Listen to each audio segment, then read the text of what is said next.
There was a man in South Africa by the name of Ali Hafed. Ali Hafed worked on a farm by the sweat of his brow, hard work, with a plow, with an ox, with the hard sweat of his own labor. He lived in a meager cabin, and he did it decade after decade. One day a traveler came through that area, and he invited him in to eat in his little cabin, and they began to talk, and he said, it's a shame you have, this traveler said, it's a shame you have to work so hard to provide when people are becoming instantly rich in India. They have discovered diamond mines there, and they're becoming fabulously rich. And it so got a hold of Ali Hafed's psyche that he began to become discontent with what he had. And he began to dream, and he said, I'm going to sell the farm.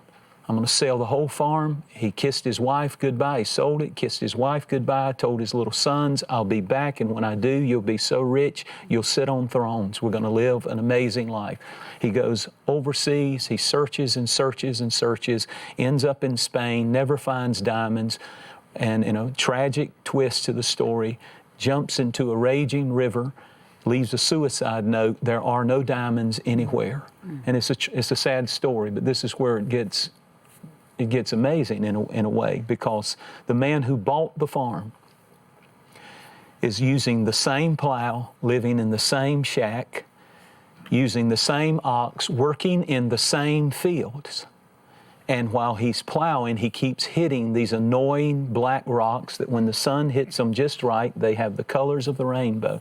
And he's throwing them to the side, stacking them in every field and every acre on that huge farm. And they're annoying him. And he took one of them and put it on his mantle because it was particularly big and beautiful. And the priest, the local priest, came to welcome him and his family to the community. And as they were talking, he noticed that rock on the mantle of that little fireplace. And he said, where did you get that? And he said, they're all over this property. Every acre is covered with them. He said, sir, that is a diamond in the rough. Sure enough, that one rock was worth $25,000 back in the 1800s. It became the birth of the Golconda diamond mine, the world's largest diamond mine. The Queen of England got the diamonds in her crown from that place. He became fabulously wealthy, and the point is this: that man who jumped into that river and took his life never realized that everything he was looking for out there, he was living in acres of diamonds.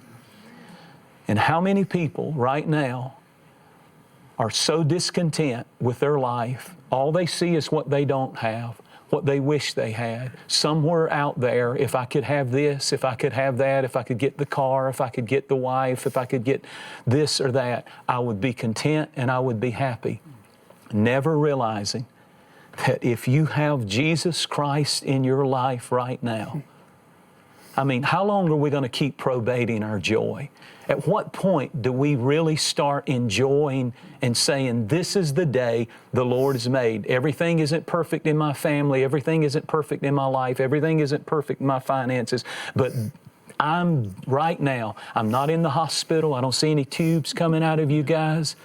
We are blessed. We are blessed. We're living in acres of diamonds.